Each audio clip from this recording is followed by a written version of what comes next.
إذا جاءك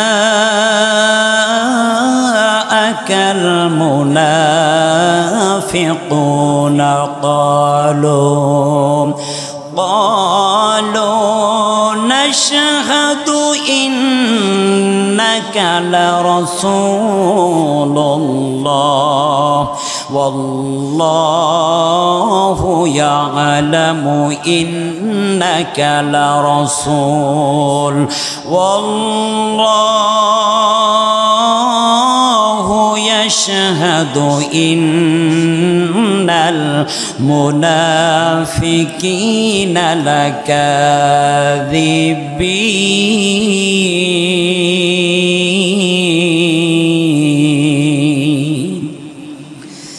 صدق الله المولانا العظيم. عن أبي هريرة رضي الله عنه عن النبي صلى الله عليه وسلم قال: آية المنافق ثلاث: إذا حدث كذب، وإذا وعد أخلف، وإذا اؤتمن خان. رواه البخاري. إن الله وملائكته يصلون على النبي يا أيها الذين آمنوا صلوا عليه وسلموا تسليما. اللهم صل على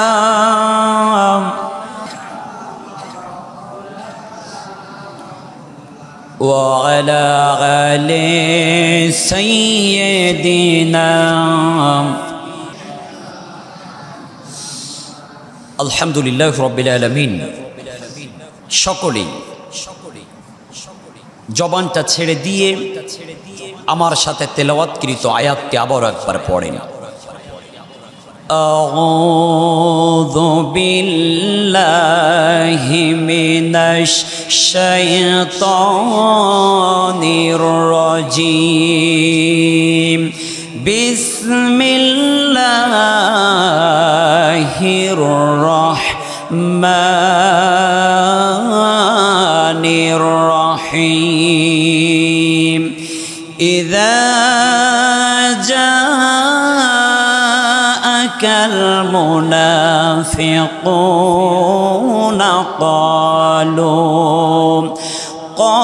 قالوا نشهد إنك لرسول الله والله يعلم إنك لرسوله والله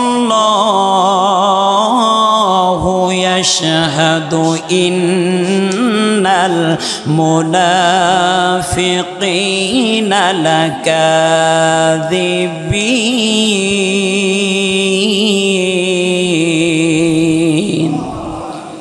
صدق الله المولانا العظيم. আমি আপনাদের সম্মুখপানে 114টি সূরার মধ্যে 63 নম্বর সূরা, সূরাটির নাম হলো সূরা আল মুনাফিকুন। এটি বিশ্বনবীর মাদানী জিন্দেগিতে নাজিল হয়েছে। এর আয়াত সংখ্যা হলো 11টি, এর রুকু হলো 2টি। আমি আপনাদের সম্মুখপানে সূরা আল মুনাফিকুনের 1 নম্বর আয়াতে কারিমা তেলাওয়াত করেছি। সরল অনুবাদ বলছি, ভালো করে বোঝার চেষ্টা করবেন। আল্লাহ বলছেন, ইযা জাআকাল মুনাফিকুন, যখন মুনাফিকরা আপনার কাছে আসে। আপনার কাছে বলতে আমার আল্লাহ নবী মুহাম্মদ রাসূলুল্লাহ সাল্লাল্লাহু আলাইহি ওয়াসাল্লামকে বুঝিয়েছেন। আল্লাহ বলছেন, হে নবী, যখন মুনাফিকরা আপনার কাছে যায়, ক্বালু, তারা বলে, নাশহাদু, আমরা সাক্ষ্য দিচ্ছি, ইন্নাকা লা রাসূলুল্লাহ, মুনাফিকরা বলছে আমরা সাক্ষ্য দিচ্ছি যে আপনি নিশ্চয়ই আল্লাহর রাসূল। ওয়াল্লাহু ইয়ালাম, আল্লাহ তো জানেন, ইন্নাকা লা রাসূল, অবশ্যই নবী মুহাম্মদ সাল্লাল্লাহু আলাইহি ওয়াসাল্লাম তিনি হলেন আল্লাহর রাসূল। আচ্ছা বলেন তো দেখি, এটা কি আল্লাহর কাছে খবর আছে না নাই? আল্লাহ জানেন না? আল্লাহ তো জানেন। এবার আল্লাহ বলছেন ওয়াল্লাহু ইয়াশহাদু, আল্লাহ সাক্ষ্য দিচ্ছেন, ইন্নাল মুনাফিকিনা লাকাযিবিন, নিশ্চয়ই মুনাফিকরা হলো মিথ্যাবাদী, এতে কোনো সন্দেহ নাই। আপনারাই বলেন তো, মুনাফিকরা সত্যবাদী নাকি মিথ্যাবাদী? সবাই বলেন না, মুনাফিকরা সত্যবাদী নাকি মিথ্যাবাদী? নিঃসন্দেহে মুনাফিকরা মিথ্যাবাদী। আজকের আলোচনার বিষয় হলো মুনাফিকদেরকে চিহ্নিত করতে হবে। আমার বাংলাদেশেও বলেন তো দেখি, মুনাফিক আছে না নাই? আছে। প্রাণের ভাইরা আমার, ভালো করে বোঝার চেষ্টা করবেন।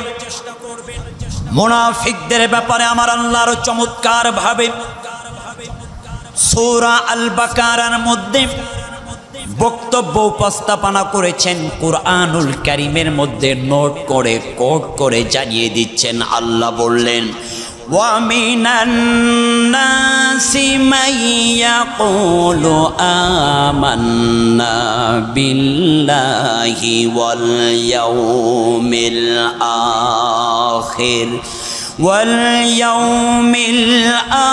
আখির ওয়া মা হুম বিমুমিনিন।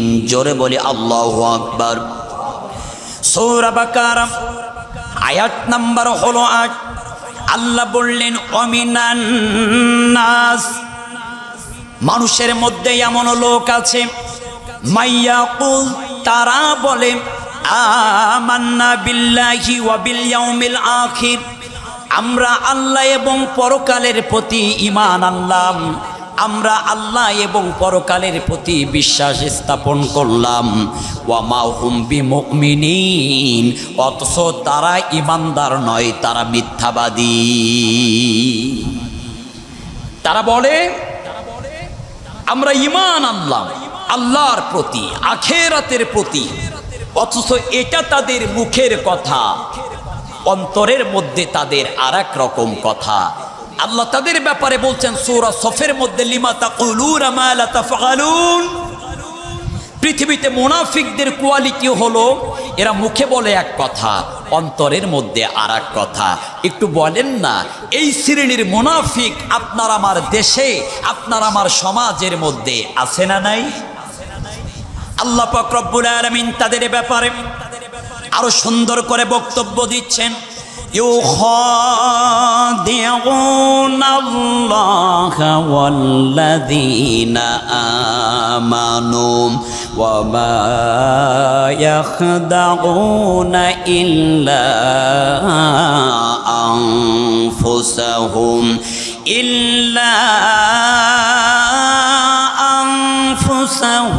ওয়া মা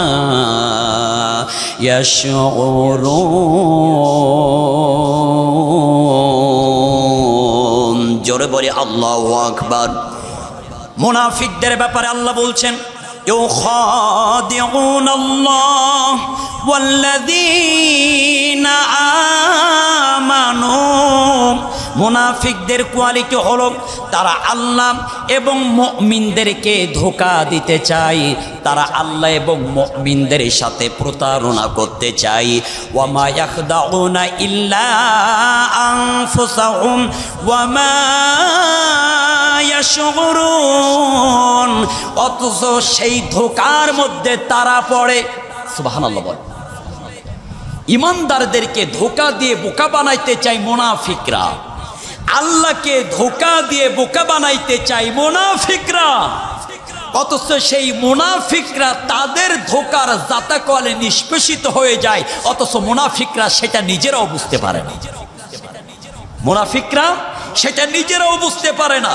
ওয়া মা ইয়াশউরুন, তারা অনুধাবন করতে পারে না, বুঝতেই পারে না।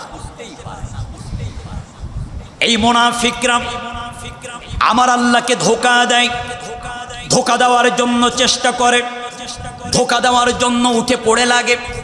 সেটারও দলিল আমার আল্লাহ কুরআনুল কারীমের সূরা নিসার 142 নম্বর আয়াতের মধ্যে দলিল দিচ্ছেন। আল্লাহ বললেন, ইন্নাল মুনাফিকিনা ইউখাদিউনাল্লাহ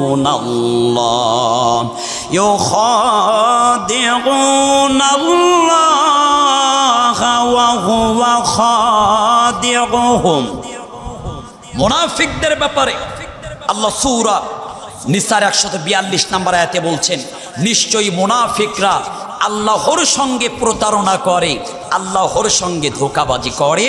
বস্তুত তিনি তাদেরকে এর দ্বারা ধোঁকায় ফেলেন, অথচ মুনাফিকরা বুঝতে পারে না। পৃথিবীর জমিনে মুনাফিকরা মনে করে আমাদের সব কাজে আমরা সফলতা অর্জন করছি, আমরা সব কাজে সাকসেসফুল হয়ে যাচ্ছি, অথচ তারাও যে ধোঁকার মধ্যে আছে মুনাফিকরা সেটা নিজেরা অনুধাবন করতে পারে না।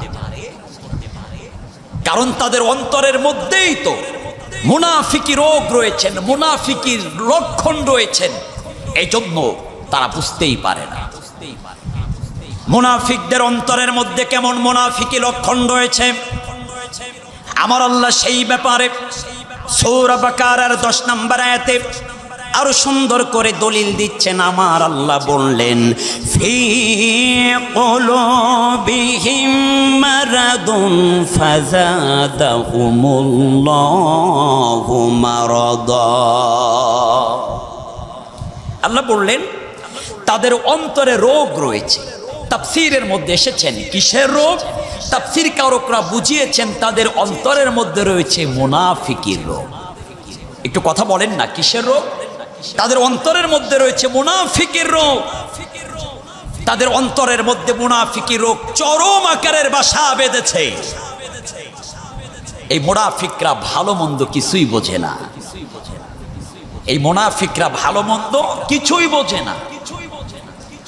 আবার আসেন এই মুনাফিকদের ব্যাপারে আমার আল্লাহ আরো সুন্দর করে বলছেন, وَإِذَا قِيلَ لَهُمْ لَا تُفْسِدُوا فِي الْأَرْضِ قَالُوا إِنَّمَا نَحْنُ مُصْلِحُونَ।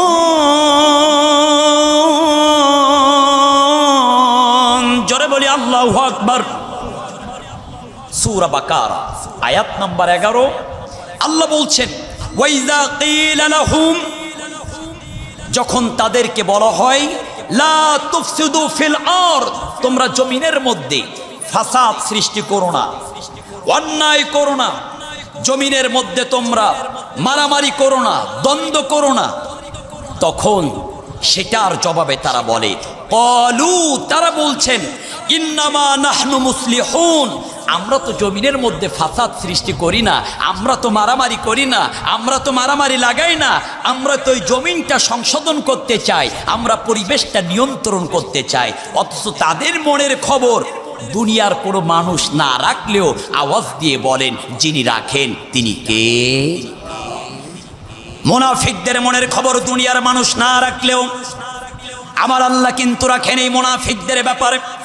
তারা যে জমিনের মধ্যে ফাসাদ সৃষ্টি করে তার ব্যাপারে আরো সুন্দর করে দলিল সূরা বাকারার 12 নম্বর আয়াতে আল্লাহ দিচ্ছেন, আলা ইন্নাহুম হুমুল মুফসিদুনা ওয়ালাকিন লা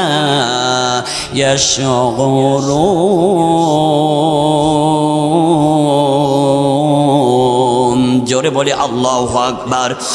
মুনাফিকদের ব্যাপারে আল্লাহ বললেন, আলা ইন্নাহুম, সাবধান, হুমুল মুফসিদুনা ওয়ালাকিন লা ইয়াশউরুন, তারা অশান্তি সৃষ্টি করে, তারা অশান্তি সৃষ্টিকারী, কিন্তু তারা যে অশান্তি করে, কিন্তু তারা যে জমিনের মধ্যে ফাসাদ সৃষ্টি করে, অনুধাবন করার মতন, বোঝার মতন শক্তি, বোঝার মতন জ্ঞান মুনাফিকদের মধ্যে নাই।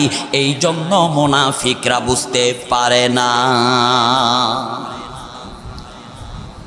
এই মুনাফিকদের ব্যাপারে আমার আল্লাহ আরো সুন্দর করে বলছেন, কারণ মুনাফিকরা তাদের বক্তব্যগুলোই এভাবেই জাতির মানুষের কাছে বলেছিল। এই জন্য আমার আল্লাহ তার নবীকে মুনাফিকদের ব্যাপারে সতর্ক করে চমৎকার চমৎকার আয়াত বর্ণনা করেছেন। সূরা বাকারার 13 নম্বর আয়াতে আল্লাহ এবার বললেন, ওয়া ইযা কিলা লাহুম আমিনু কামা আমানান নাস ক্বালু আনুমিনু কামা আমানাস সুফাহা। আল্লাহ বললেন, ওয়া ইযা কিলা লাহুম, যখন তাদেরকে বলা হয় আমিনু কামা আমানান নাস, তোমরা ঈমান আনো, তখন মুনাফিকরা বলে আমরা কি নির্বোধদের মতন ঈমান আনবো? কাদের মতো? মুনাফিকরা বলছে আমরা কি ওই সকল নির্বোধদের মতো ঈমান আনবো যে সকল নির্বোধেরা ঈমান আনার কারণে মার খেয়েছেন? আমরা কি ওই সকল নির্বোধদের মতো ঈমান আনবো যে সকল ঈমানদারেরা ঈমান আনার কারণে জুলুম আর নির্যাতনের স্টিমরোলার সহ্য করেছে? মুনাফিকদের বক্তব্য হলো আমরা কি ওই সকল ঈমানদারদের মতো ঈমান আনবো যে সকল ঈমান আনার কারণে জুলুম আর নির্যাতনের স্টিমরোলার সহ্য করতে হয়েছে, দিনের পর দিন ঘর বাড়ি ছাড়া থাকতে হয়েছে, সন্তান ছাড়া থাকতে হয়েছে, স্ত্রী ছাড়া থাকতে হয়েছে, রিমান্ড সহ্য করা লেগেছে, পরিবার ছাড়া থাকতে হয়েছে, এমনকি যে ঈমান আনার কারণে ফাঁসির কাস্তে পর্যন্ত ঝোলা লেগেছে। মুনাফিকদের বক্তব্য হলো আমরা ওই জাতীয় ঈমান আনতে চাই না যে ঈমান আনার কারণে আমাদের উপরে তাদের মতন জুলুম আর নির্যাতনের স্টিমরোলার চলুক, আমরা সেই ঈমান আনতে চাই না। তার মানে জেল দেখলেই মুনাফিক পিছন দিক দিয়ে পালায়। মুনাফিকদের কোয়ালিটি হলো মামলা হলেই পিছন দিক দিয়ে পালায়। মুনাফিকদের কোয়ালিটি হলো কাফেরদের সাথে যুদ্ধ হলেই তারা পিছন দিক দিয়ে পালায়। এটাই হলো মুনাফিকদের কোয়ালিটি, এটাই হলো মুনাফিকদের খাসলা। এই জন্য তারা বলছে আমরা কি ওই সকল নির্বোধদের মতন ঈমান আনবো যে সকল নির্বোধ ঈমানদাররা ঈমান আনার কারণে মার খেয়েছে, আমরা মার খাওয়ার জন্য না। অথচ মার তো সরাসরি নবী পয়গম্বররা পর্যন্ত আল্লাহর দাওয়াত দেওয়ার কারণে, দিনের দাওয়াত দেওয়ার কারণে, ইলার দাওয়াত দেওয়ার কারণে খেয়েছেন। আপনার আমার নবী আল্লাহর দাওয়াত দেওয়ার কারণে তায়েফের ময়দানে রক্ত দিয়েছেন, উহুদের ময়দানে দমদান মুবারক শহীদ করেছেন। সুতরাং সেই দিনের জন্য, ইসলামের জন্য, কোরআনের জন্য আল্লাহর নবী যদি রক্ত দিতে পারে, দমদান মুবারক শহীদ করতে পারে, আপনার আমার মতন মানুষ সেই দিনের জন্য, ইসলামের জন্য, ইসলাম প্রতিষ্ঠার জন্য কেন রক্ত দিতে পারে না, কেন জীবন দিতে পারে না? অথচ মুনাফিকরা বলে, এটা মুনাফিকদের বক্তব্য, আমরা কি ওই সকল নির্বোধদের মতন ঈমান আনবো যে সকল নির্বোধরা ঈমান আনার কারণে মার খেয়েছেন? নাউযুবিল্লাহ বলবেন না।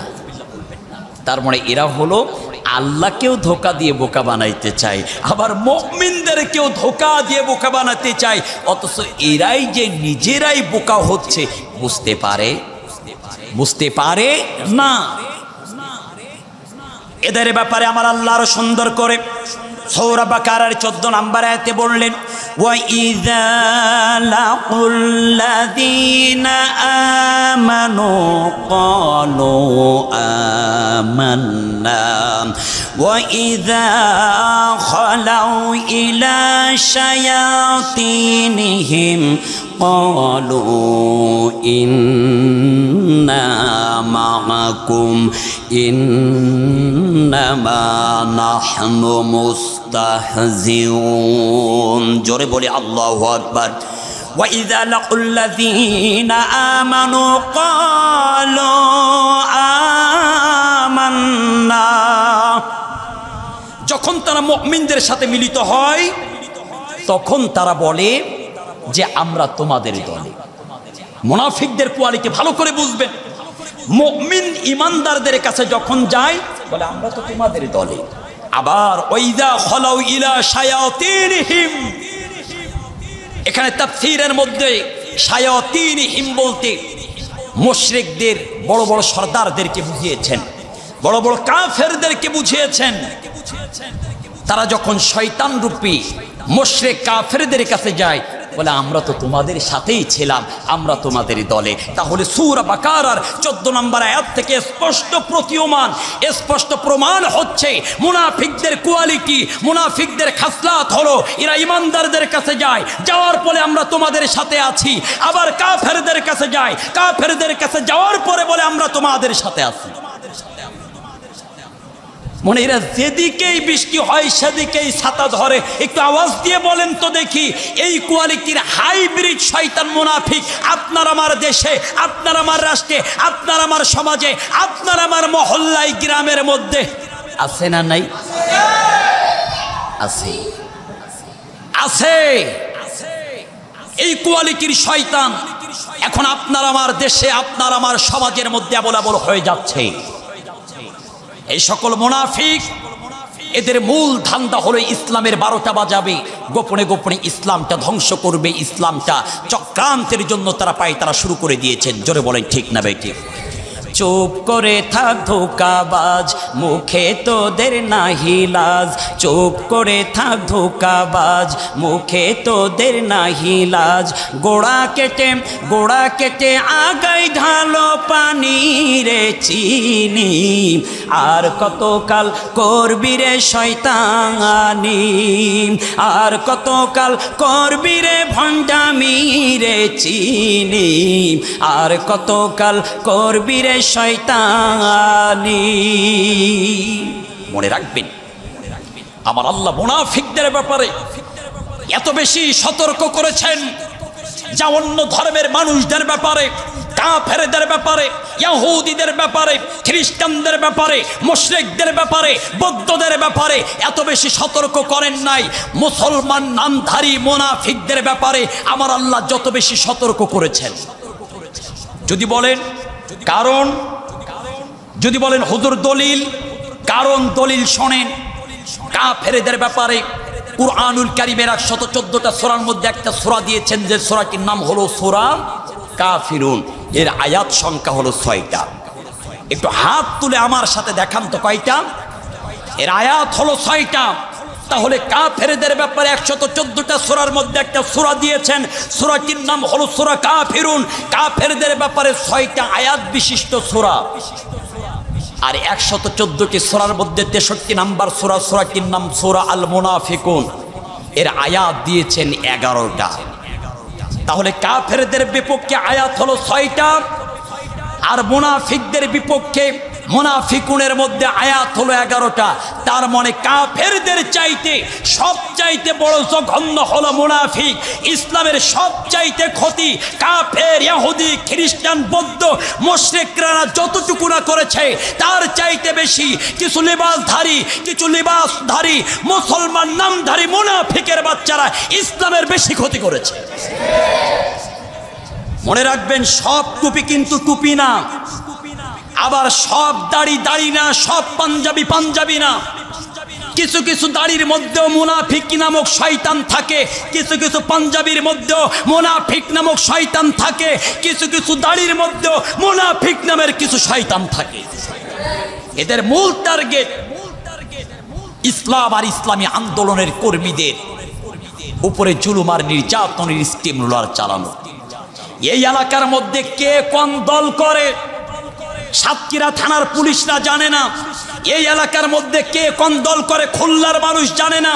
এই এলাকার মধ্যে কে কোন দল করে চট্টগ্রামের মানুষ জানে না। এই এলাকার মধ্যে কে কোন দল করে ঢাকার মানুষ কিন্তু জানে না। আপনি কি করেন, আপনি কোন দল করেন, আপনার এলাকার, আপনার পাশের, আপনার প্রতিবেশীর লোক জানে। এটাই বাস্তবতা।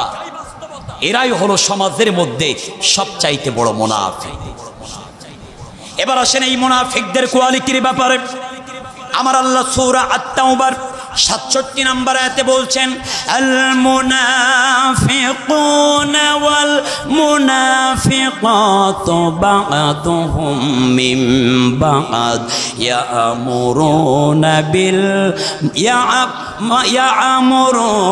বিল মুনকার ওয়া ইয়ানহাউনা আনিল মা'রুফি ওয়া ইয়াকবিদুনা আইদিয়াহুম।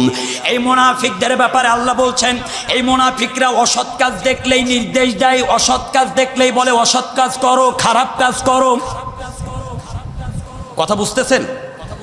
মুনাফিকরা অসৎ কাজ দেখলে বলে ঠিক আছে চালাও।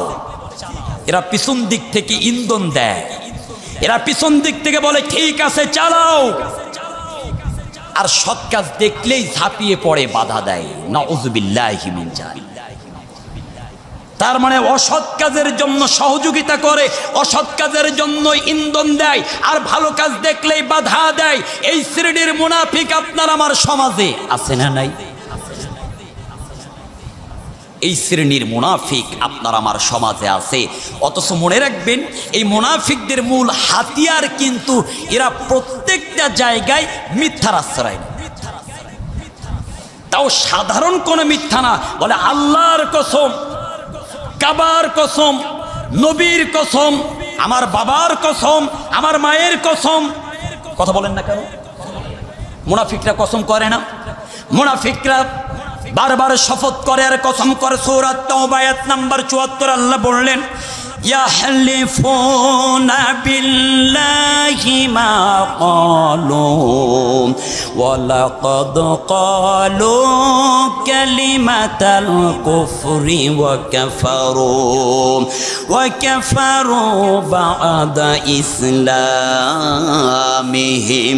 এই মুনাফিকরা তারা আল্লাহর নামে শপথ করে আর বলে আমরা কিছুই করি নাই, আমরা কিছুই বলি নাই, আমরা ওখানে যাই নাই, আমরা ওই কাজ করি নাই। কথা বলেন না? এটাই কিন্তু মুনাফিকরা বলে। ওয়ালাকাদ ক্বালু, অথচ তারা কুফরির কথা বলেছে এবং ইসলাম গ্রহণের পর তারা কাফের হয়েছে। ইসলাম গ্রহণের পরে তারা কুফরিকে প্রমোট করেছে। ইসলাম গ্রহণ করার পরে তারা বাতিল শক্তির সাথে আতোয়াত করেছে, বাতিলের সাথে তারা হাত মিলিয়েছে, বাতিলের পক্ষ নিয়ে তারা স্লোগান দিয়েছে, বাতিলের পক্ষ নিয়ে তারা রাজপথে নেমেছে, বাতিলের পক্ষ নিয়ে ঈমান আনা ইসলাম গ্রহণ করার পরেও কুফরি মতবাদের সাথে তারা হাতে হাত রেখে কাজ করেছে। কেমন কাজ করেছে? খাজরাজ গোত্রের একজন পণ্ডিত ছিলেন যার নাম হলো আবু আমের। এই আবু আমের অনেক বড় পণ্ডিত ছিলেন। আল্লাহ রাসূল সাল্লাল্লাহু আলাইহি সাল্লাম তিনি যখন মক্কা থেকে হিজরত করে মদিনায় আসলেন, আসার পরে আল্লাহ রাসূল যখন দ্বীনের দাওয়াত দেওয়া শুরু করলেন, আল্লাহর দাওয়াত দেওয়া শুরু করলেন, লীলার দাওয়াত দেওয়া শুরু করলেন, এই আবু আমের এত বড় পণ্ডিত ছিল, তার ভক্ত এত বেশি ফেমাস ছিল যে তার ভক্তবৃন্দের অভাব ছিল। আল্লাহ রাসূল যখন দাওয়াত দেওয়া শুরু করলো, আবু আমের সত্যকে সত্য না বলে সত্যকে মিথ্যাতে রূপান্তরিত করবার জন্য উঠে পড়ে লেগে গেল। আল্লাহ রাসূলের বিরুদ্ধে চলে গিয়ে মুনাফিকদের সাথে আতওয়াত করে হাতে হাত রেখে আল্লাহ রাসূলের বিপক্ষে কাজ করা শুরু করে দিল। তারা চক্রান্ত করলো সেই সময়ে একটা মসজিদ নির্মাণ করবে, অথচ সেই সময় দুইটা মসজিদ ছিল, একটা হলো মসজিদে নববী আর একটা হলো মসজিদে কুবা। আবু আমেরের নেতৃত্বে মুনাফিকরা চাইলো মসজিদে নববী আর মসজিদে কুবার ঠিক মধ্যবর্তী স্থানে একটা মসজিদ নির্মাণ করতে হবে। আবু আমেরের নেতৃত্বে যখন মসজিদে নববী আর মসজিদে কুবার মধ্যবর্তী স্থানে মসজিদ করার পরিকল্পনা করলেন, মসজিদের কাজ যখন শুরু করলেন, মসজিদ করার পরে আল্লাহর নবীর কাছে চলে গেলেন, ও নবী, আমরা একটা মসজিদ নির্মাণ করেছি, মসজিদ তৈরি করেছি, আমরা চাই এক রাকাত এক ওয়াক্ত নামাজের মাধ্যম দিয়ে আপনি আমাদের মসজিদটা উদ্বোধন করে দিবেন। আপনি দয়া করে আমাদের মসজিদে আসবেন, এক ওয়াক্ত নামাজ পড়িয়ে দিবেন। আল্লাহর নবীর ঠিক সেই মুহূর্তে তাবুক অভিযানের জন্য ডাক পড়েছিল। নবীজি আমার বললেন, আমার এখন সময় নাই, আমি অভিযান শেষ করে আসব, তারপরে দেখব কি করা যায়। আল্লাহর নবী আমার তাবুকের অভিযানে যখন চলে গেলেন, তাবুকের অভিযানে যাওয়ার পরে তাবুক অভিযান যখন আল্লাহর নবী চলে গেলেন, ঠিক এমত অবস্থায় আবু আমেরের নেতৃত্বে কিছু মুনাফিকদের নিয়ে সেই মসজিদের মধ্যে বসে তারা চক্রান্ত শুরু করে দিলেন, তারা ষড়যন্ত্র আরম্ভ করে দিলেন। আল্লাহর নবীর বিপক্ষে তারা চক্রান্ত ষড়যন্ত্র করা যখন আরম্ভ করে দিয়েছেন, আল্লাহর নবী তাবুক অভিযান শেষ করে যখন রওনা করেছেন, জি আউয়ান নামক স্থানে যখন এসেছেন, ঠিক এমত অবস্থায় আবু আমেরের আর মুনাফিকদের তৈরি করা মসজিদে জিরারের বিপক্ষে আমার আল্লাহ কুরআনুল কারীমের মাধ্যমে দিয়ে একটা ওহী নাজিল করে দিলেন। আল্লাহ বললেন, ওয়াল্লাযীনা ইত্তাখাযু মাসজিদান জিরারা ওয়া কুফরান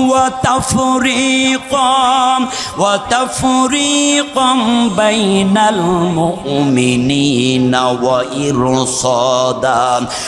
ইরসাদান লিমান হারাবাল্লাহ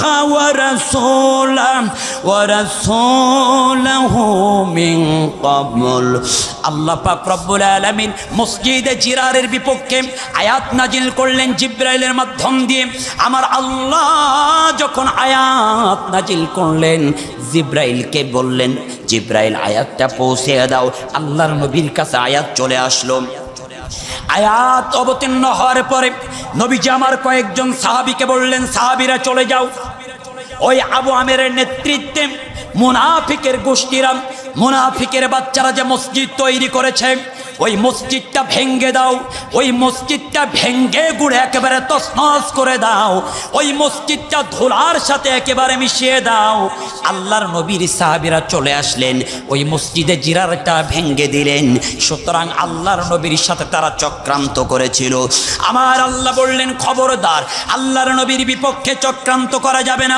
মনে রাখবেন, পৃথিবীর জমিনে ইসলামের সবচাইতে বেশি ক্ষতি করেছে কিছু নামধারী মুনাফিকের বাচ্চা। আর এই মুনাফিকদের ব্যাপারে আমার আল্লাহ বারবার করে সতর্ক করে দিয়েছেন। এই মুনাফিকদের ব্যাপারে আমার আল্লাহ কুরআনুল কারীমের মধ্যে বারবার করে দিয়েছেন, ইসলামের সবচাইতে বড় শত্রু, ইসলামের সবচাইতে চূড়ান্ত দুশমন, আল্লাহর কোরআনের সবচাইতে চূড়ান্ত শত্রু, আল্লাহর কোরআনের সবচাইতে চূড়ান্ত দুশমন হলো আপনার আমাদের সমাজের মধ্যে কিছু টুপিওয়ালা, কিছু দাড়িওয়ালা, কিছু পাঞ্জাবিওয়ালা, কিছু লেবাসধারী মুনাফিকের বাচ্চারা। এদের দিয়ে ইসলামের যতটুকু ক্ষতি হয়েছে, কোন মুশরিক, কোন খ্রিস্টান, কোন বৌদ্ধ, কোন অন্য ধর্মের মানুষদের দিয়ে ইসলামের এত ক্ষতি হয় নাই। এত বেশি ক্ষতি ইসলামের করেছে যা অন্য ধর্মের মানুষ দিয়ে ইসলামের এত বেশি ক্ষতি হয় নাই। এই মুনাফিকদের আর একটা প্রমাণ না দিলেই নয়। আল্লাহ রাসূল সাহাবীদেরকে নিয়ে বসে আছেন। হঠাৎ করে আল্লাহর নবীর একজন সাহাবী হযরত আব্দুল্লাহ নবীজির সামনে কান্না করতে করতে হাজির। ইয়া রাসূলুল্লাহ, ইয়া হাবিবাল্লাহ, ও নবী আমার, বাবা আব্দুল্লাহ ইবনে উবাই ইবনে সুলুল কিছুক্ষণ পূর্বেই পৃথিবীর জমিন থেকে ইন্তিকাল করেছেন, বিদায় নিয়ে আল্লাহর কাছে চলে গিয়েছেন। আব্দুল্লাহর কথা শুনে আল্লাহর নবী আর দেরি করলেন না, সাথে সাথে উঠে দাঁড়িয়েছেন। আল্লাহর নবী সাহাবীদেরকে বললেন, ও সাহাবীরা, তোমাদের ভাই আব্দুল্লাহ ইবনে উবাই ইবনে সুলুল বিদায় নিয়ে চলে গিয়েছেন, চলো আমরা যাই। ঠিক এমত অবস্থায় নবীর সাহাবী আব্দুল্লাহ আল্লাহর নবীকে ডাক দিয়ে বলছেন, ইয়া রাসূলুল্লাহ, ইয়া হাবিবাল্লাহ, আমার বাবা আব্দুল্লাহ ইবনে উবাই ইন্তেকালের পূর্ব মুহূর্তে দুইটা ওসিয়াত করেছেন।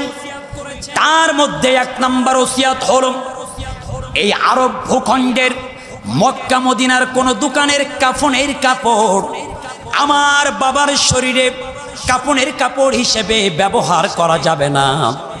আপনার শরীরের পবিত্র জুব্বা মুবারক দিয়ে আমার বাবার দাফন করা লাগবে। আব্দুল্লাহ যখন এই কথা বললেন, আল্লাহর নবী সাথে সাথে জুব্বা মুবারক কানা খুলে ফেলেছেন। পিছন দিক থেকে হযরত ওমর ডাক দেয়, ও নবী, আপনি কার জন্য এত ভালোবাসা দেখিয়ে আপনার জুব্বা খুলছেন, আপনার কি মনে নাই? এই সেই মুনাফিক যে মুনাফিক আপনার সব চাইতে বেশি বিরুদ্ধচরণ করেছে। ও নবী, এই মুনাফিকের জন্য এত দরদ, এত ভালোবাসা দেখে জুব্বা খুলবেন না। আল্লাহর নবী আমার উমারকে বললেন, উমার তোমার কি মনে নাই ওই বদরের যুদ্ধে যখন কাফেররা মুসলিম সৈন্যদের হাতে, আমাদের হাতে যখন গ্রেপ্তার হয়েছিল, বন্দী হয়েছিল, কাফেরদেরকে যখন একটা কয়েদখানার মধ্যে রাখা হয়েছিল, আমি নবী কয়েকজন সফর সঙ্গী সাথীদেরকে নিয়ে কয়েদখানার মধ্যে চলে গিয়েছিলাম। কয়েদখানার মধ্যে যাওয়ার পরে সমস্ত কাফেরদের দেখবার জন্য আমি যখন গেলাম, হঠাৎ করে আমি নবীর কর্ণকুহরের মধ্যে ছোট্ট বাচ্চাদের মতন ডুগরে ডুগরে কান্নার একটা আওয়াজ আমার কর্ণকুহরের মধ্যে প্রবেশ করলো। আমি বললাম, এই কান্নার আওয়াজটা কোথা থেকে আসে? আমি হাঁটি হাঁটি পা পা করে চলে গেলাম।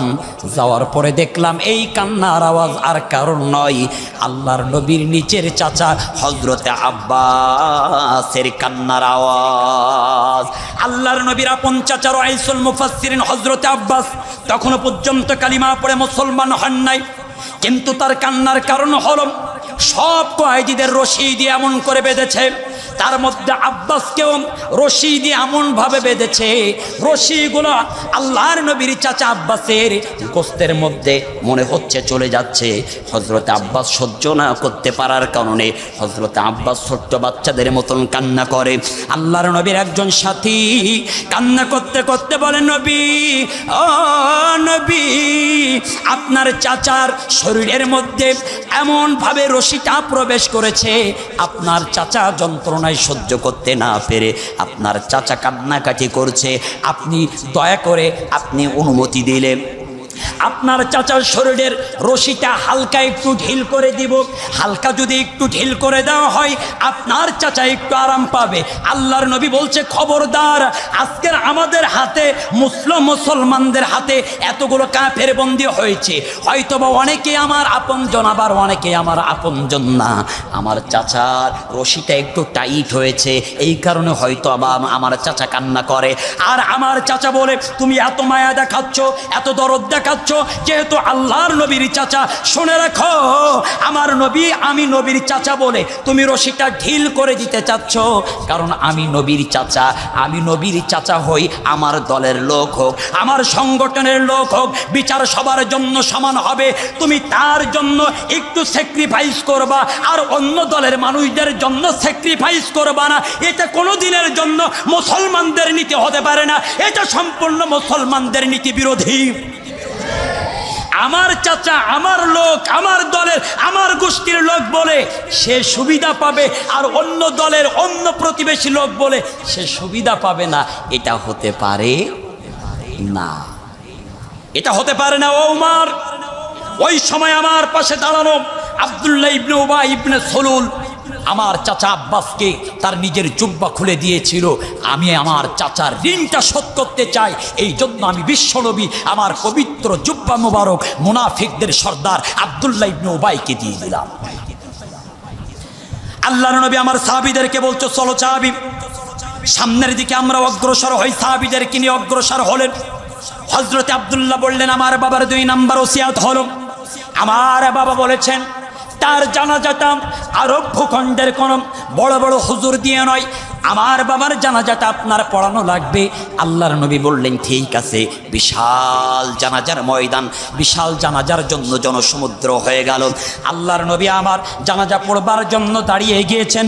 আল্লাহু আকবার বলে হাত বাঁধতে যাবেন, তাফসীরের মধ্যে এসেছেন পিছন দিক দিয়ে হযরত ওমর ডাক দেয়, সেই ওমর যে ওমরের ব্যাপারে আল্লাহর নবী আমার বলছেন, লাউ কানা বা'দিন নাবিয়্যু লাকানা ওমর, আমার পরে যদি আর কেউ নবী হতো সেটাই হতো একমাত্র হযরত ওমর।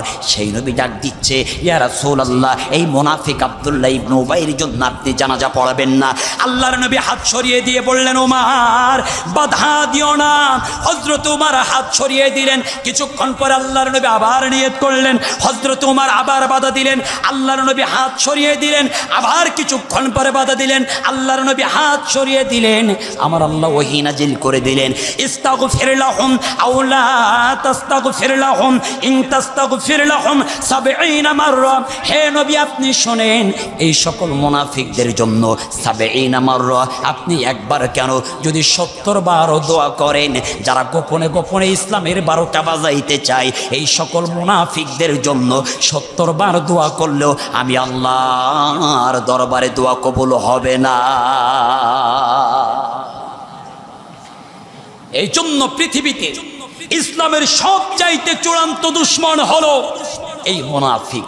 এই জন্য আজকের আমার তেলাওয়াতকৃত আয়াত ছিল 114টি সূরার মধ্যে 63 নম্বর সূরা, সূরা আল মুনাফিকুন। মুনাফিকুনের 1 নম্বর আয়াতে কারিমা আমি আপনাদের সামনে তেলাওয়াত করেছিলাম। আল্লাহ পাক রব্বুল আলামিন এই মুনাফিকুনের 1 নম্বর আয়াতে বলছেন, ইযা জাআকাল মুনাফিকুন ক্বালু নাশহাদু ইন্নাকা লা রাসূলুল্লাহ ওয়াল্লাহু ইয়ালামু ইন্নাকা লা রাসূল ওয়াল্লাহু ইয়াশহাদু ইন্নাল মুনাফিকিনা লাকাযিবিন। এই মুনাফিকদের মূল অস্ত্র হলো, মূল হাতিয়ার হলো, মুনাফিকরা কথায় কথায় মিথ্যা বলে।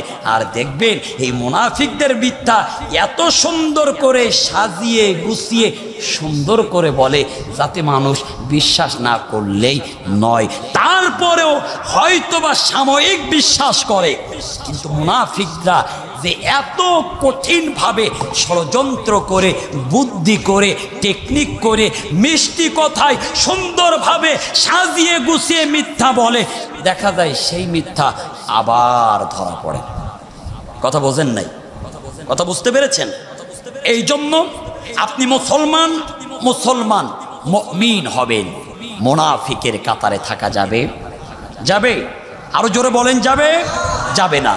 এই জন্য মনে রাখবেন, আগেই বলেছি সব টুপি না, সব দাড়ি না, সব পাঞ্জাবি না। আল্লাহ পাক রব্বুল আলামিন আমাদের সকলকে সহি বুঝ দান করুন, এই অনুযায়ী বাস্তব জীবনে আমল করার তৌফিক দিক। আমরা যদিও মনের অজান্তে মুনাফিকের মধ্যে শামিল হয়ে যায়, আল্লাহ আপনি আমাদের মাফ করে দিবেন, আমাদের দিয়ে যেন আর মুনাফিকের মতন জঘন্যতম নিম্নমানের কাজ আল্লাহর না করায়। জোরে বলে আল্লাহুম্মা আমিন, আর জোরে বলে আল্লাহুম্মা আমিন।